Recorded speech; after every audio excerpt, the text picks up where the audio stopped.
ಎಲ್ಲ ನಮ್ಮ ಸೌಜನ್ಯ ಪರ ಹೋರಾಟಗಾರ ನಮಸ್ತೆ. ದಿನಾಂಕ 26/12/2025 ಧರ್ಮಸ್ಥಳ SIT ಅವರು ಬೆಳ್ತಂಗಡಿ ನ್ಯಾಯಾಲಯ ಕೊಟ್ಟಿರುವಂಥ ಒಂದು 1100 ವರದಿ ನನ್ನ ಕೈ ಸೇರಿದೆ.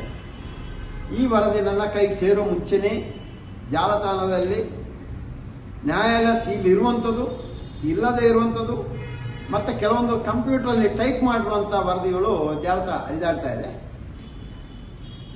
ಒಂದು ಕಡೆಯಿಂದ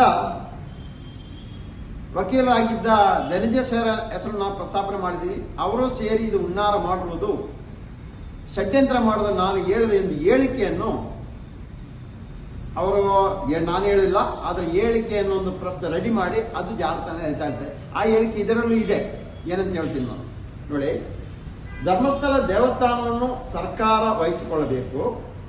ವೀರೇಂದ್ರ ಹೆಗಡೆ ಮತ್ತು ಹರ್ಷೇಂದ್ರ ಹೆಗಡೆ ಅವರನ್ನು ಸುಳ್ಳು ಪ್ರಕರಣದಲ್ಲಿ ಸಿಕ್ಕಿಸಬೇಕು ಎಂದು ಮಾಹಿತಿ ಹಕ್ಕುಗಳ ಅಧಿನಿಯಮದ ಅಡಿಯಲ್ಲಿ ಧರ್ಮಸ್ಥಳದ ಸುತ್ತಮುತ್ತಲ ಅಸಹಜ ಸಾವು ಪ್ರಕರಣ ಮಾಹಿತಿಯನ್ನು ತೆಗೆದುಕೊಂಡು ಆ ಅಸಹಜ ಸಾವುಗಳಿಗೆ ವೀರೇಂದ್ರ ಹೆಗಡೆ ಮತ್ತು ಹರ್ಷೇಂದ್ರ ಹೆಗಡೆಯವರೇ ಕಾರಣ ಎಂದು ಬಿಂಬಿಸಿ ಅವರ ಹೆಸರಿಗೆ ಅಪಖ್ಯಾತಿಯನ್ನು ಉಂಟು ಮಾಡುವ ಉದ್ದೇಶದಿಂದ ನಾನು, ಮಹೇಶ್ ಶೆಟ್ಟಿ ತಿಮರೋಡಿ, ಗಿರೀಶ್ ಮಠನವರು, ಸಮೀರ್ MD, ಅಜಯ್ ಅಂಚನ್, ಸಂಚಾರಿ studio Santosh, United media Abhishek, ಚಿನ್ನ, KV ಧನಂಜಯ ಮತ್ತು ಅವರ ವಕೀಲರು ಸಮಾನ ಉದ್ದೇಶದಿಂದ ಒಳಸಂಚನ್ನು ಮಾಡಿ ಸುಳ್ಳು ಎಂದು ತಿಳಿದಿರುವ ಮತ್ತು ನಾವು ನಂಬಿರುವ ವಿಷಯವನ್ನು ಸತ್ಯ ಎಂದು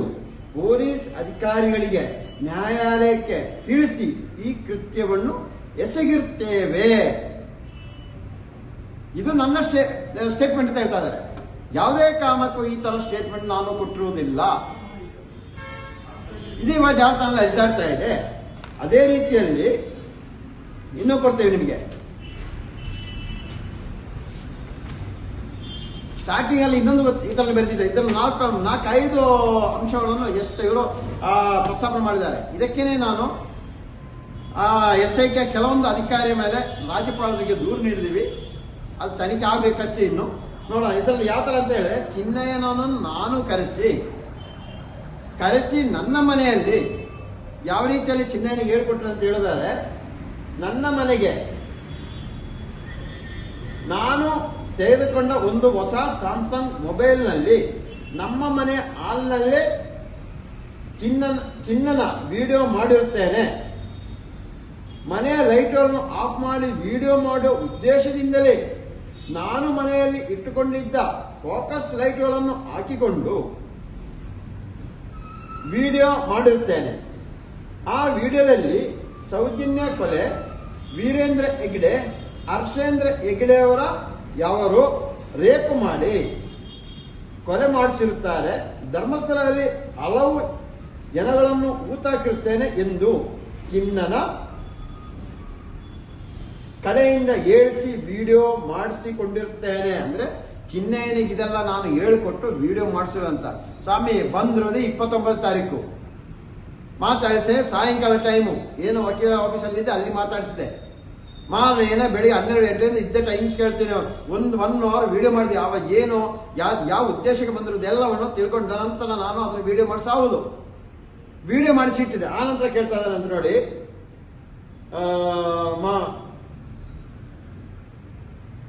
ಮಾಡಿರ್ತಾನೆ. ಆ ಸಮಯ ಚಿನ್ನ ಈ ವಿಡಿಯೋ ಏಕೆ ಬೇಕು ಎಂದು ಕೇಳಿದಾಗ, ಮುಂದೆ ನಮಗೆ ಮತ್ತು ನಿನಗೆ ಅಪಾಯ ಬಂದಾಗ ಉಪಯೋಗವಾಗುತ್ತೆ ಎಂದು ಹೇಳಿದ ಅಂತ. ಎಷ್ಟು ಯಾವ ರೀತಿಯಲ್ಲಿ ತಲೆ ಓಡಿಸ್ತಾ ಇದ್ದೀರಾ? ನಾನು ಹಿಂದೆ ಹೇಳಿದ್ರೆ ಇವತ್ತು ಹೇಳ್ತಾ ಇದ್ದೀನಿ. ಯಾವುದೇ ಒಂದು ಷಡ್ಯಂತ್ರ ಮಾಡ್ಲಿಕ್ಕೆ ಬಂದವನು ಅಲ್ಲ ನಾನು. ಯಾವುದೇ ದೇವಸ್ಥಾನಕ್ಕೆ ತೇಜೋವಧೆ ಮಾಡ್ಲಿಕ್ಕೆ ಬಂದವನು ಅಲ್ಲ ನಾನು ಬಂದಿರೋದು ಅಲ್ಲಿ ಅಸಹಜ ಸಾವು ಆಗಿರೋದು ಹೌದು. ನಿಮಗೆ VS ಉಗ್ರಪ್ಪ ವರದಿಯಲ್ಲಿ ನೋಡಬಹುದಲ್ಲ ಸ್ವಾಮಿ. 2016ರಲ್ಲಿ ವರದಿ ತಯಾರು ಮಾಡಿ 18ರಲ್ಲಿ ಸರ್ಕಾರಕ್ಕೆ ಕೊಟ್ಟಿದ್ದಾರೆ. 3 ದಿನಕ್ಕೆ ಒಂದು ಅಸಹಜ ಸಾವು ಅಂತ ಹೇಳ್ತಾ ಇದ್ದಾರಲ್ಲ. ಹಾಗೆ ಅದು ಸುಳ್ಳಾಗಲ್ಲ. ಹಾಗೆ ಅವ್ರ ಮೇಲೆ ಕ್ರಮ ಇರಬೇಕಲ್ಲ. ನಾವು ಹೇಳೋದಲ್ಲ ಸುಳ್ಳು.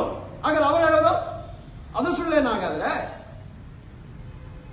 ಇದು ತನಿಖೆ ಆಗ್ಲಂಗಾದ್ರೆ ಅವರು ಹೇಳೋ ಸುಳ್ಳು ಅವನು ಸೇರಿಸಿದಕ್ಕೆ. ಹಾಗೆ ಎಲ್ಲರ ಪ್ರಕಾರವಾಗಿ ಅಲ್ಲಿ ಪದ್ಮಲತಾ ವೇದವಲ್ಲಿ ಕೊಲೆ ಆಗಿಲ್ಲ, ಪದ್ಮಲತಾ ಕೊಲೆ ಆಗಿಲ್ಲ, ಆನಮೋತ ಕೊಲೆ ಆಗಿಲ್ಲ, ಸೌಜನ್ಯ ಕೊಲೆ ಆಗಿಲ್ಲ. ಇನ್ನು ಯಾವುದೇ ಅಲ್ಲಿ ಮೊನ್ನೆ ಭೀಮ ಹೋಗಿ ಇದು ತೆಗೆಯುವಾಗ ಅಲ್ಲಿ ಎಲ್ಲೂ ಸಿಗಿಲ್ವಾ? 6ರಲ್ಲಿ ಮತ್ತು 14ರಲ್ಲಿ ಸಿಗಿಲ್ವಾ? ಏನು ವಿಠಲಗೌಡರು ತೋರಿಸುವಾಗ ಆ ಪ್ರದೇಶದಲ್ಲಿ ಸಿಗಿಲ್ವಾ ಯಾವುದು? ಇದೆಲ್ಲ ಸುಳ್ಳಾಗಾದ್ರೆ ಆಗ ಮಾಮಲ ಶೆಟ್ಟಿ ಅವರು ಬಂದು 70 ಏನೋ ಮುತ್ತಾಕ್ರು, ಅದು ಸುಳ್ಳ? ಏನು KS ಹೆಗ್ಡೆಗೆ ಒಂದು 70 ಅಸಹಜ ಸಾವು ಏನೋ ತಗೊಂಡು ಅದು ಸುಳ್ಳಾಗಾದ್ರೆ, ಏನು 462 ಅಸಹಜ ಪಂಚಾಯತ್ ದಾಖಲೆ ಅದು ಸುಳ್ಳ? ಹಂಗಾರೆ ಅಲ್ಲಿ ಯಾವ್ದು ಆಗಿಲ್ವಲ್ಲ? ನೀವೆಲ್ಲ ಬುದ್ಧಿವಂತರು, ನಾವು ದಡ್ಡರು. ಅದೇ ಆಗಿರೋದು ಇವಾಗ. ಅಭಿಷೇಕನ ಕರೆಸ ವಿಡಿಯೋ ಮಾಡಿಸಿ ಹೋಯ್ಯ ಅಂತ ಎಲ್ಲವನ್ನೂ ನಾನೇ ಮಾಡಿದಂಗೆ ಗೂಬೆ ಕೂರಿಸ್ತಾ ಇದೀರಲ್ಲ, ಏನು ಉದ್ದೇಶ ಏನು ಹೇಳಿ? ಕಾಲಿಗೊಂದು ವ್ಯಾಲ್ಯೂ ಇಲ್ವಾ? ನೀವು ಅದಿನ್ನು ಯಾವುದೇ ರೀತಿಯಲ್ಲಿ ಬೇಕಾದ್ರೆ ನಾನು ಬರ್ತೀನಿ ತನಿಖೆಗೆ. ಇದ್ದ ವಿಷಯ ಹೇಳಿದ್ದೀನಿ. ಈ ರೀತಿಯನ್ನು ನಾನು ಹೇಳಿಲ್ಲ, ಈ ರೀತಿಯೆಲ್ಲ ಪಾಯಿಂಟ್ ಮಾಡಿಲ್ಲ. ಅಲ್ಲಿ ವಿಡಿಯೋ ಇದೆ, ಅದು ಬೇಕಾದ್ರೆ ತನಿಖೆ ನಡೆಸಿ. ಕಾನೂನು ಚೌಕಟ್ಟರೆ ಹೋರಾಟ ಮಾಡ್ತಲೇ ಇರ್ತೀವಿ. ಇವಾಗ ನಿಮ್ಮ ಎಲ್ಲರ ಉದ್ದೇಶ ಇವಾಗ ಜಯಂತಿ ಟಾರ್ಗೆಟ್ ಮಾಡಿ ಜಯಂತಿ RTIಯಲ್ಲಿ ಮಾಹಿತಿ ಎಲ್ಲ ತೆಗಿತಾ ಇವಿ, ಜಯಂತಿ ಇಷ್ಟೆಲ್ಲ ಮಾಡ್ರೆ ಅವನು ಮುಗಿಸ್ಬಿಡ್ಬೇಕಂತ. ನನಗೇನಾದ್ರೂ ನನ್ನ ಫ್ಯಾಮಿಲಿಗೆ ಏನೋ HME ಆದ್ರೆ ಇದು ಯಾರು ಈ ವರದಿ ತಯಾರು ಮಾಡಿದ್ರೆ ಅವರೇ ನೇರ ಹೊಣೆಗಾರರು. ಅದನ್ನ ಈ ಮೂಲಕ ನಾನು ಸರ್ಕಾರ ಕೇಳ್ತಾ ಇದ್ದೀನಿ. ನೇರ ಹೊಣೆಗಾರರು ಯಾರು? ಈ ವರದಿಯನ್ನು ಯಾರು ತಯಾರು ಮಾಡಿರೋದು ಅವರೇ. ಯಾರು ಟೈಪ್ ಮಾಡಿರೋದು, ಯಾರು ಹೇಳ್ಕೊಟ್ಟಿರೋದು, ಯಾರು ತಯಾರು ಮಾಡಿ ನನ್ನ ತೇಜೋವಧೆ ಮಾಡಲಿಕ್ಕೆ, ನನ್ನನ್ನು ಮುಗಿಸಲಿಕ್ಕೆ ಯಾರು ಹುನ್ನಾರ ಮಾಡ್ತಾರೆ ಅವರೇ ನೇರ ಹೊಣೆಗಾರರು ಅಂತ ಈ ಮೂಲಕ ನಾವು ಹೇಳಿಸ್ತಾ ಇದ್ದೀನಿ.